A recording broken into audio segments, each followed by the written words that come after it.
প্রিয় দর্শক আসসালামু আলাইকুম। তারুণ্যের বাংলাদেশ অনুষ্ঠানে আপনাদের সবাইকে স্বাগত জানাচ্ছি। আমি আতিকা রহমান। আজ আমরা কথা বলবো আন্তর্জাতিক খ্যাতিসম্পন্ন শিশু ও মানবাধিকার কর্মী এবং জলবায়ু বিষয়ক কর্মী ফাতিহা আয়াতের সঙ্গে। ফাতিহা আয়াত গত কয়েক বছরে শিশু অধিকার ও মানবাধিকার বিষয়ে জাতিসংঘে জোরালো বক্তব্য রেখেছেন। একই সঙ্গে জলবায়ু বিষয়ে কাজ করছেন দৃঢ়ভাবে। নিজের অবস্থান জাতিসংঘে তুলে ধরেছেন, যা বিশ্বব্যাপী প্রশংসিত হয়েছে। ফাতিহা কিছুদিন আগে বাংলাদেশে এসেছে। আজ জানবো আমরা তার আসার পেছনের পরিকল্পনা এবং ফাতিহা কেন বাংলাদেশে এসেছে। ফাতিহা, আরটিভিতে তোমাকে স্বাগত জানাচ্ছি। ধন্যবাদ অনেক আমাকে আজকে ইনভাইট করার জন্য। প্রথমে যে বিষয়টা জানতে চাচ্ছি যে তুমি 4 বছর বয়সে আমেরিকা গিয়েছিলে এবং ওখানে পড়ালেখা শুরু করেছো এবং আন্তর্জাতিকভাবে তুমি শিশু অধিকার এবং মানবাধিকার পরিস্থিতি নিয়ে কাজ করেছো জলবায়ু বিষয়ে। আমরা সম্প্রতি জানতে পারলাম তুমি বাংলাদেশে এসেছো এবং বাংলাদেশে থাকার পরিকল্পনা করছো। বাংলাদেশে কেন আসলে, কি পরিকল্পনা আছে তোমার? বাংলাদেশে আসার পিছনে আমার একটি স্টোরি আছে। সো লাস্ট ইয়ার আমি ইউনাইটেড নেশনসে বক্তব্য রাখি regarding the oppression and harassment that Professor Yunus faced from our previous government. এই বক্তব্য শুনে প্রফেসর ইউনুস আমাকে পার্সোনালি কন্ট্যাক্ট করেন এবং তার সাথে আমার দেখা হয় ইন নিউ ইয়র্ক। যখন দেখা হয় সেই মিটিংয়ে তিনি আমাকে বললেন যে আমি যদি বাংলাদেশের জন্য কখনো কাজ করতে চাই তাহলে আমাকে বলেছে যে বাংলাদেশে চিন্তা করতে বাংলাদেশে আসার জন্য। And he said if I want to work for Bangladesh, I should work for the country, from the country. So এই কথাটা আমি অনেক গুরুত্ব আমি মাথায় নিলাম এবং আমি এবং আমার পরিবার we accepted the reverse brain drain idea. Reverse brain drain idea হচ্ছে যে আমরা জানি যে দেশে বসে যে স্টুডেন্টরা আছে তারা তাদের হায়ার এডুকেশনের জন্য দেশের বাইরে যান এবং সেই হায়ার এডুকেশন কমপ্লিট করার পর তারা ওই বিদেশে বসেই তাদের ক্যারিয়ার গঠন করা শুরু করে। But the reverse brain drain idea kind of defies this. এবং reverse brain drain আইডিয়াটা বলে যে হ্যাঁ আপনারা বাইরে যান আপনাদের হায়ার এডুকেশন করার জন্য, কিন্তু আপনাদের যখন ক্যারিয়ার গঠন করবেন বা যখন আপনাদের প্রফেশনাল জীবন শুরু করবেন তখন দেশে এসেই সেটা শুরু করেন এবং ওয়ার্ক ফর দ্য কান্ট্রি। দেখেন আমি কিন্তু এই ক্যাটাগরির আন্ডারে পড়ি না, because I don't have a profession, I am still a student, right? আমি মাত্র ক্লাস 8-এ পড়ি। বাট আমি মনে করি যে now is the perfect time to work for Bangladesh. So আমি এবং আমার পরিবার বাংলাদেশে আসলাম।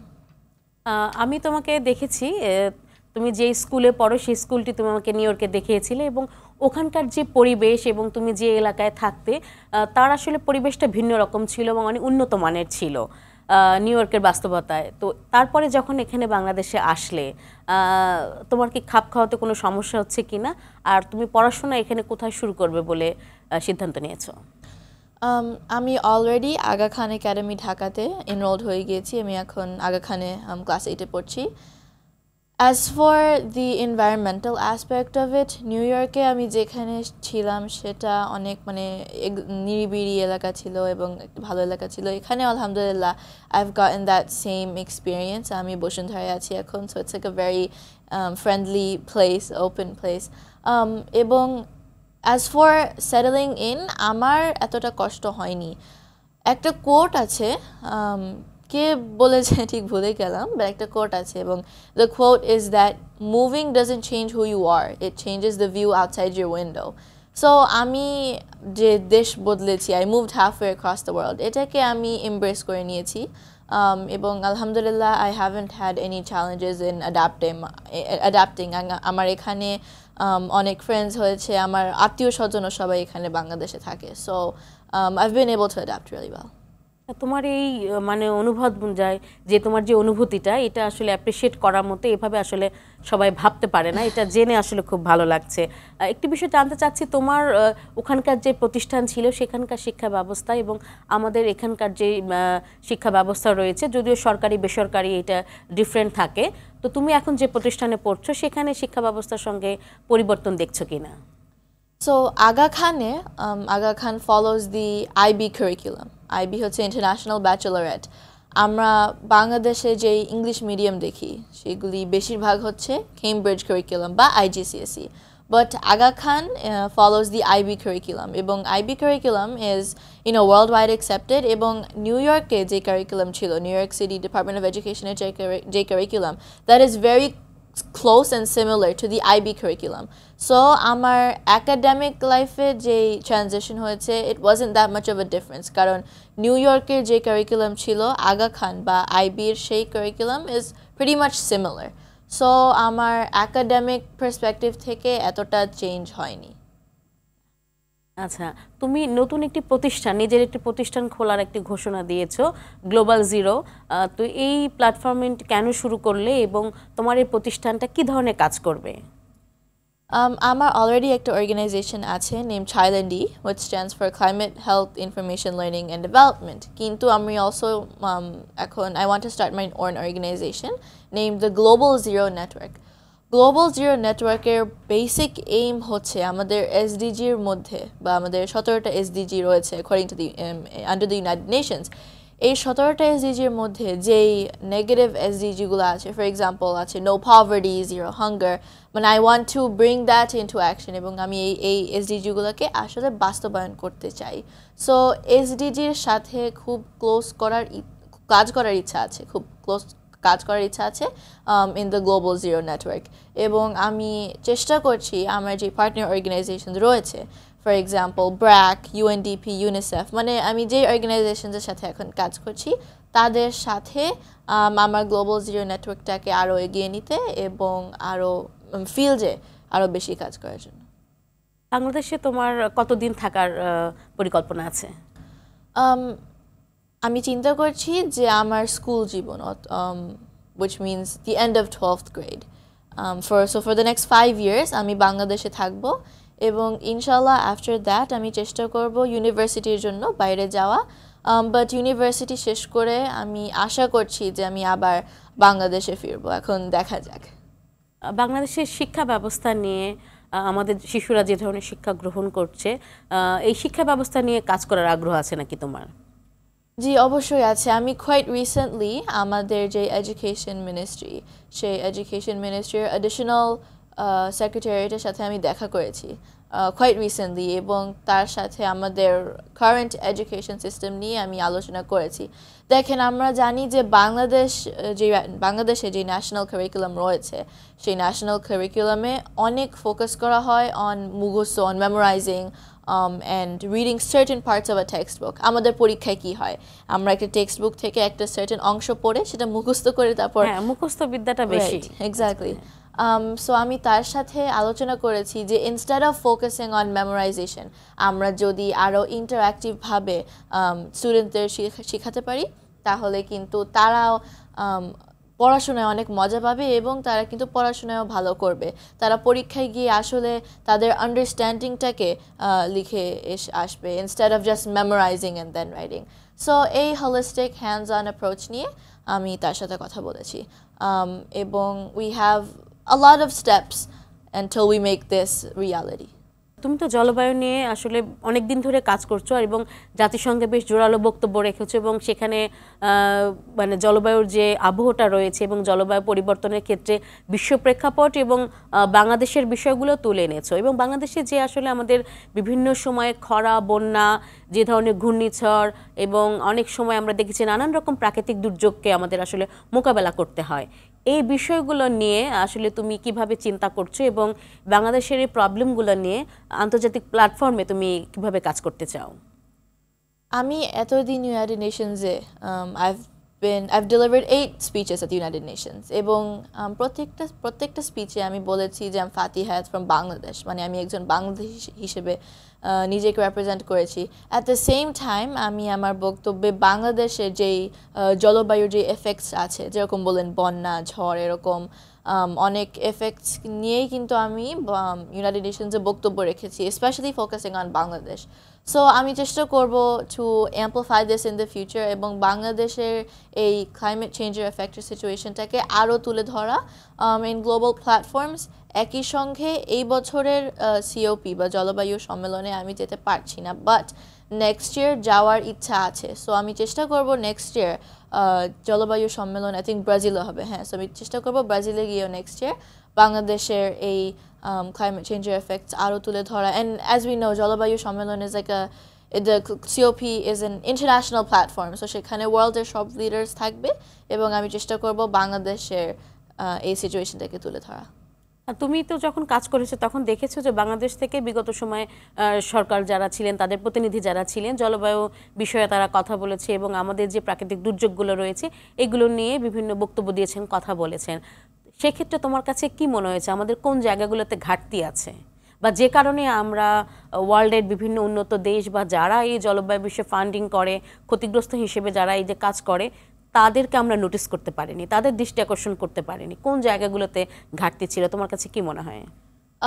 I think one of the biggest places that we lack is that lack of representation. Bangladesh থেকে আমার মনে হয় we don't have enough representatives যে গ্লোবাল প্ল্যাটফর্মে গিয়ে বলবে যে বাংলাদেশে এই এফেক্টস হচ্ছে, এই এফেক্টস হচ্ছে। we don't have enough representatives. So আমি মনে করি যে we definitely need more citizens, more active citizens from Bangladesh speaking at these global conferences. একই সঙ্গে আমরা যে রিসোর্স পাই বা যে যতটুক রিসোর্স বা যতটুক fund pi to overcome effects of climate change, সেই রিসোর্স বা সেই ফান্ড কিন্তু আমরা ঠিকমতো কাজে লাগাতে পারছি না, whether that's due to many reasons. But আমি মনে করি যে আমরা যদি এই ফান্ড এবং এই রিসোর্স যদি আমরা ঠিকমতো কাজে লাগাতে পারি এবং যদি ঠিকমতো প্রোগ্রামস সেট আপ করতে পারি to overcome the effects of climate change, তাহলে কিন্তু we will be able to overcome this challenge as a nation.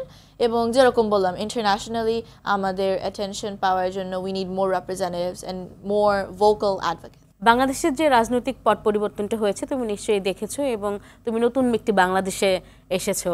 এই যে রাজনৈতিক পট পরিবর্তনটি হলো, একটি নতুন বাংলাদেশের স্বপ্ন দেখেছি এবং ছাত্র গণ অভ্যুত্থানের ফলেই কিন্তু, ছাত্র জনতা গণ অভ্যুত্থানের ফলেই নতুন বাংলাদেশের জন্ম হয়েছে।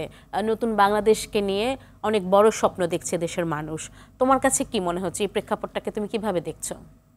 দেখেন, এই জুলাই বিপ্লবে আমরা দেখেছি যে আমাদের দেশের তরুণরা কিভাবে দেশ বদলে ফেলেছে।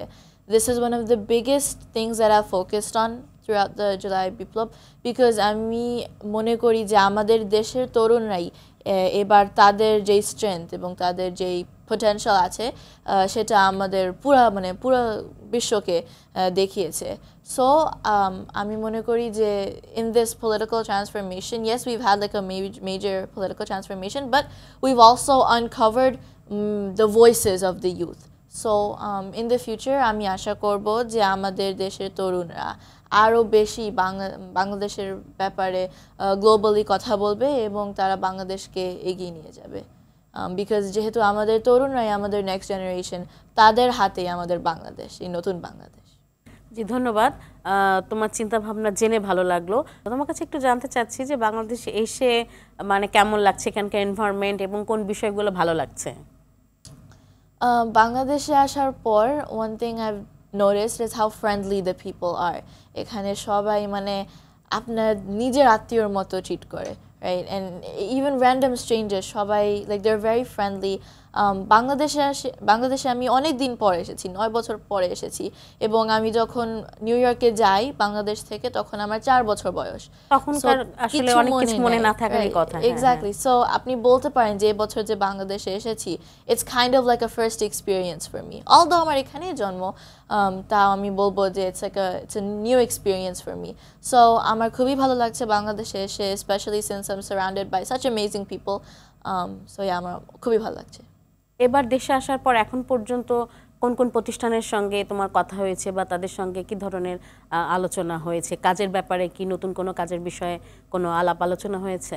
One of the organizations that I've recently communicated and worked with is UNDP Bangladesh.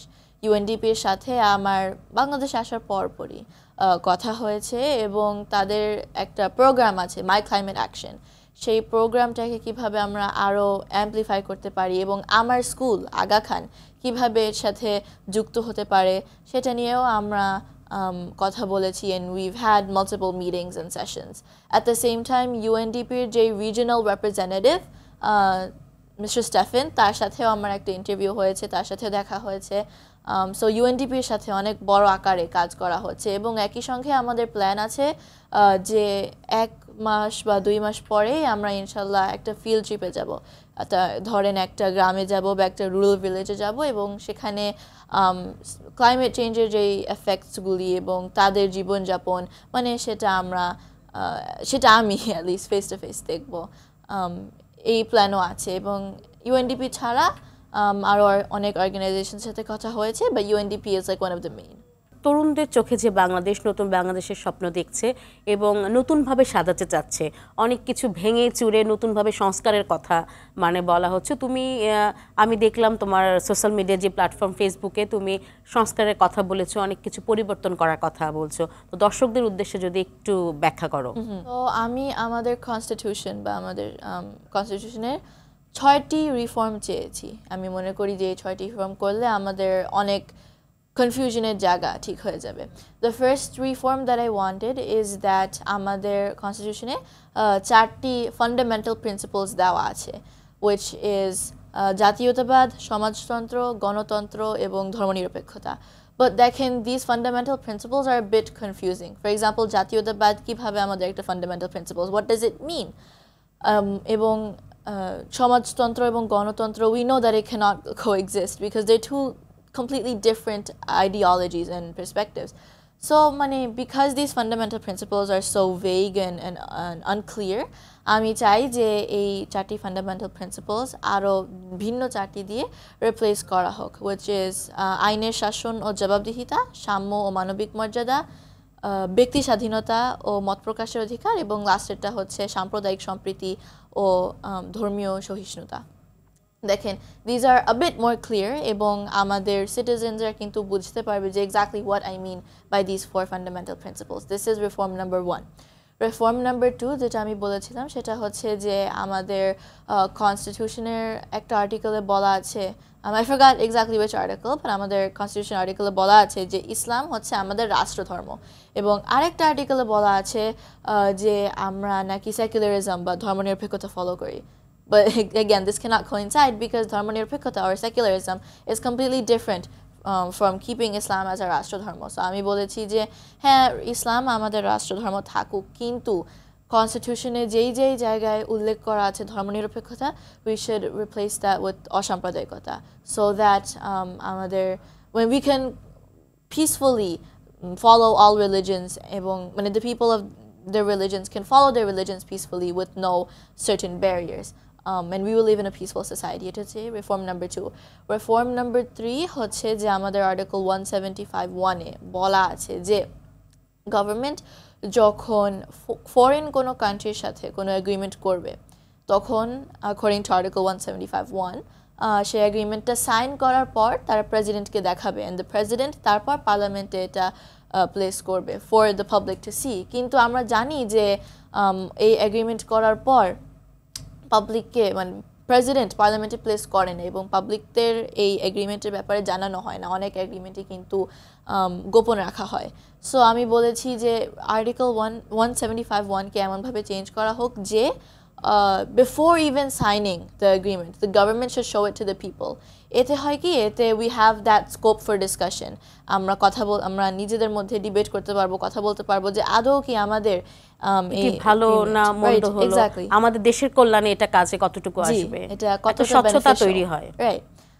So এই সাইন করার আগেই যদি এই ডিসকাশনটা হয়, তাহলে আমরা বুঝতে পারবো whether or not we should sign, এবং তারপর দেশের মানুষের পক্ষ থেকে সেই কন্ট্রিবিউশনসটা থাকলো, এবং then we will decide on whether or not we should sign the agreement. Reform number 4 হচ্ছে যে আমাদের কনস্টিটিউশনের একটি আর্টিকেলে বলা আছে যে if someone commits a crime due to 2 reasons, due to the National Liberation War or due to the law and order, due to the establishment of law and order, তাহলে তাকে সেই ক্রাইম করলেও তাকে মাফ করে দেওয়া হবে বা তাকে ইনডেমনিটি দেওয়া হবে। কিন্তু আমরা দেখেছি অতীতে যে এই আর্টিকেলকে অ্যাবিউজ করে অনেক খারাপ আইন এবং লস তৈরি করা হয়েছে that aren't beneficial for the country. So আমি চাই যে এবং অনেক অন্যায় করা হয়েছে, যেমন for example forced disappearances, crossfire, এরকম মার্ডার, এরকম অনেক কিছু করা হয়েছে। সো আমি চাই যে আমাদের কোনো ইনডেমনিটি এই আর্টিকেলই থাকবে না, no one should be given indemnity. যদি তিনি আসলে কোনো ক্রাইম কমিট করে থাকে ফর আ গুড রিজন, তাহলে তাকে ডিরেক্টলি ট্রায়াল দেওয়া হোক, আমরা জানি যে এখন মানে পিপলদের ট্রায়াল দেওয়া হয় না, সো আমরা যদি তাদেরকে ট্রায়ালে দেই, ট্রায়াল করতে দেই, এবং if they do have a good reason, তাহলে তারা সেই ট্রায়ালে গিয়েই তাদের ব্যাখ্যাটা দিতে পারবে, right? They will have that freedom to express themselves. Reform number 5 হচ্ছে যে আমাদের কনস্টিটিউশনে বলা আছে যে একটি member of a certain political party তার সেই পলিটিক্যাল পার্টির এগেনস্টে ভোট দিতে পারবে না, which basically means যে he or she is kind of forced to vote for that political party, এবং তারা জানে যে তারা যদি পলিটিক্যাল পার্টির এগেনস্টে ভোট করে তাহলে পার্লামেন্ট থেকে তাদের সিট ভেকেট করতে হবে, and no one wants to do that, so kind of indirectly you have to vote for your political party. আমি চাই যে this article should be reformed in such a way যে India এবং Pakistan already করে এসেছে। তারা এই ইস্যু রিজলভ করতে তারা বলেছে যে একজন মেম্বার সেই পলিটিক্যাল পার্টির হেডের এগেনস্টে অনাস্থা ভোট দিতে পারবে না, কিন্তু ঠিকই যদি সেই পলিটিক্যাল পার্টি কোনো ভুল বা খারাপ আইন বা কিছু এগ্রিমেন্ট করে থাকে তাহলে হি or she can speak out. So এই এক্স্যাক্ট চেঞ্জটাই আমি চাই in our constitution to fix any challenges that we may have. এবং ফাইনাল রিফর্মটা হচ্ছে যে আমরা জানি যে যেই জাজমেন্টের উপরে আমাদের তত্ত্বাবধায়ক বা কেয়ারটেকার গভর্নমেন্টকে সরিয়ে দেওয়া হয়েছে, that judgment was the written version of that judgment was from a retired justice. এবং যেহেতু লেখার সময় বা এস্টাবলিশ করার সময় তিনি রিটায়ার্ড ছিলেন, এটা basically invalid, এই জাজমেন্টটাকে আমরা ধরতে পারি as invalid যেহেতু he was retired when it was written down. এবং আমরা সেই জাজমেন্টের অবিটার দিকটা কে নিয়েছি যে আমাদের কেয়ারটেকার গভর্নমেন্ট এখন আর থাকবে না, এবং রেশিও ডিসাইডেন্টই আমরা কনসিডার করে নিয়েছি যে if the government wants then they can bring back the caretaker government. মানে এই caretaker government আমি চাই যে it should come back to ensure political stability during the election months or the election times. So এই হচ্ছে just like a basic overview of the 6 reforms যে আমি আমাদের কনস্টিটিউশনে চাই। অনেক ধন্যবাদ। আসলে খুব ভালো লাগলো যে তোমার এই বয়সে এত যৌক্তিকভাবে আসলে এই যে সংবিধান সংস্কারের যে বিষয়গুলো তুমি তুলে ধরলে, আমরা আশা করব আমাদের যারা রাষ্ট্রীয় পর্যায়ে যারা আছেন, নীতি নির্ধারণী যারা আছেন, তারা এই বিষয়গুলোকে বিবেচনায় নেবে এবং যৌক্তিকভাবে এই তাদের কাছে যদি মনে হয় এটি সঠিক, এটি হয়তো বা তারা বাস্তবায়ন করবেন। বিশেষ করে তারা তো চাইছে যে যারা এখন তরুণ সমাজ রয়েছে তাদের চোখেই নতুন বাংলাদেশ দেখতে। তোমার কাছে সবশেষ যে প্রশ্নটি আমি করতে চাই, তুমি বিভিন্ন জায়গায় আন্তর্জাতিক প্ল্যাটফর্মে কথা বলেছো এবং জাতিসংঘেও বেশ কয়েকবার বক্তব্য রেখেছো, বাংলাদেশের প্রতিনিধিত্ব করেছো। অবশ্যই আমরা গর্বিত তোমাকে নিয়ে। তোমার যদি কিছু সুন্দর স্মৃতি যদি বলো, যে অনেক বিখ্যাত ব্যক্তিদের সঙ্গে তোমার দেখা হয়েছে, কথা হয়েছে, তাদের সঙ্গে কথা বলে তোমার কেমন লেগেছে, এই ধরনের যদি কোনো স্মৃতি তোমার থাকে। আচ্ছা, আমার সবচেয়ে প্রথম যখন আমি ইউনাইটেড নেশনসে বক্তব্য রাখি সেই মেমোরিটার কথা বলি। আমি আমার সেই বক্তব্যে at the first time at the United Nations আমাকে পরিচয় করে দেওয়া হয়েছিল as Faatiha from Bangladesh, এবং তারপর যখন আমি বক্তব্য শুরু করি তখন আমি বলি যে my name is Faatiha Aayat, I am 7 years old, because তখন আমার 7 বছর বয়স ছিল। সো আমি বলি যে I am 7 years old, I am a child rights activist and climate campaigner. যখন আমি বলি যে আমার 7 বছর বয়স, তখন সবাই মানে উঠে দাঁড়িয়ে they gave me a standing ovation, standing applause. That was one of my fondest memories, because আমি মানে রুমের ইউনাইটেড নেশনসে সেটা ছিল ইকোজাক চেম্বারে, আমি যে রুমের সবার কাছ থেকে সেই অ্যাপ্লজটা, সেই রেকগনিশনটা পেয়েছি, that is one of my fondest and most favorite memories. এই যে তুমি এই বয়সে অনেক সিনিয়র পার্সোনালিটি যারা আছেন এবং অনেক রাষ্ট্রপ্রধানের সঙ্গে যারা মন্ত্রী পর্যায়ে আছে এবং আন্তর্জাতিক বিশেষজ্ঞ যারা আছে তাদের সঙ্গে যে কাজ করার তোমার সুযোগ হয়েছে, এটা তোমার কাছে কেমন লাগে? আলহামদুলিল্লাহ, এটা আমার কাছে অনেক ভালো লাগে, বিকজ আমি মনে করি যে like the fact that I have the opportunity to engage in these decision making processes, to engage with these high level professionals, এটি আমার কাছে খুবই ভালো লাগে, এবং আমি যে মানে I'm part of something important and something that can change your world. এটা যে when I first came to realize this, তখন থেকেই মানে আমার খুবই ভালো লাগছে, এবং I feel very proud যে আলহামদুলিল্লাহ আমি ইসলামকে সাথে নিয়ে, বাংলাদেশকে সাথে নিয়ে এটা করতে পারছি। তোমাকে আসলে স্যালুট যে তুমি যে সুযোগ সুবিধা এবং উন্নত শিক্ষা প্রতিষ্ঠান এবং সব আধুনিক জায়গা ছেড়ে তুমি এসেছো এবং বাংলাদেশের জন্য কাজ করতে চাইছো, এটা আমাদের জন্য অনেক বড় একটি পাওয়া। সে কারণে তোমাকে স্যালুট জানাই। তুমি যদি বাংলাদেশের দর্শকদের উদ্দেশ্যে সবশেষে যদি কিছু বলতে চাও। আমি দর্শকদের জন্য বলতে চাই যে আমি আশা করব যে আপনারা যদি দেশের বাইরে যান আপনাদের হায়ার এডুকেশনের জন্য, তাহলে আপনাদের যখন প্রফেশনাল জীবন বা ক্যারিয়ার শুরু করবেন তখন আমি আশা করব যে আপনারা দেশে ফিরবেন এবং দেশের জন্য কাজ করবেন। অ্যাট দ্য সেম টাইম আমাদের দেশে যে ইউথ বা তরুণ রয়েছে তাদের জন্য আমি বলবো যে আমি আশা করছি আপনাদের হাতেই তো আমাদের নতুন বাংলাদেশ। সো আমি আশা করছি যে আপনারা আমাদের বাংলাদেশকে আরও এগিয়ে নিতে পারবেন। ফাতিহা, তোমাকে অসংখ্য ধন্যবাদ এই আলোচনায় অংশগ্রহণ করার জন্য। আশা করি আবারও আমাদের কথা হবে ইনশাআল্লাহ। আসসালামু আলাইকুম। প্রিয় দর্শক, আমাদের আজকের আলোচনা এখানেই শেষ করছি। আমাদের সঙ্গে থাকার জন্য আপনাদের সবাইকে অনেক ধন্যবাদ। আর টিভির সঙ্গেই থাকুন।